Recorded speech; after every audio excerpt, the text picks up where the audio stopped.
Thank you for watching. I'm Dave Robbins with ETA News.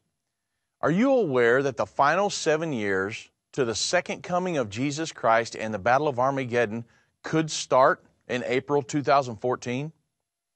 Now, I understand that such a statement causes many questions, such as, how will we know when the final 7 years starts, and how close are we?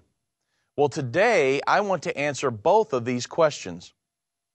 The prophecy that tells us which event starts the final 7 years is found in Daniel chapter 9, verse 27, which states, "And he shall confirm the covenant with many for 1 week.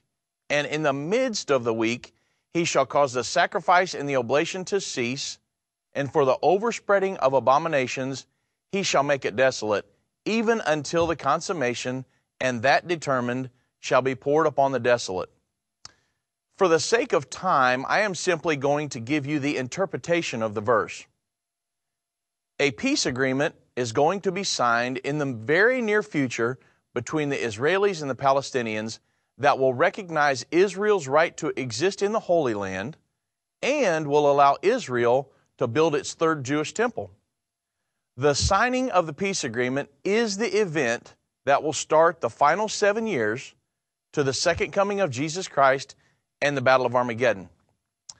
So how will we be able to recognize the specific treaty that will start the final 7 years?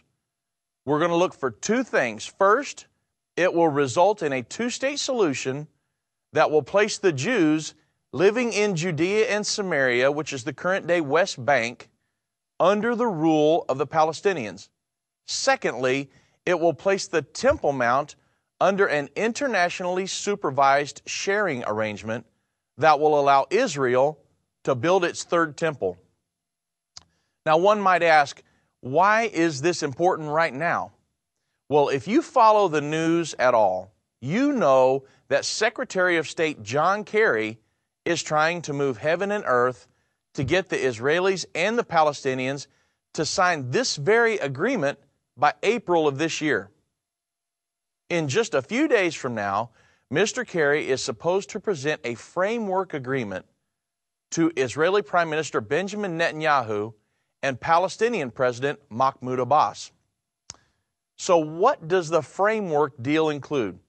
Well, last month, Aaron Klein of WorldNet Daily stated that Secretary of State John Kerry quietly presented a U.S. plan for Eastern Jerusalem that calls for an international administrative mandate to control the holy sites in the area, according to these informed Palestinian and Israeli diplomatic sources.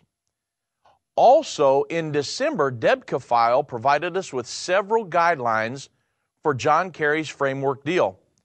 Point number 4 was that East Jerusalem will be divided territorially along the lines of the Clinton parameters, with the exception of the Holy Basin, which comprises 0.04% of the West Bank. Sovereignty over this ancient heart of Jerusalem, with its unique and historic concentration of Jewish, Christian, and Muslim shrines, will pass to an international commission comprised of the U.S., Israel, the Palestinians, Jordan, and Saudi Arabia.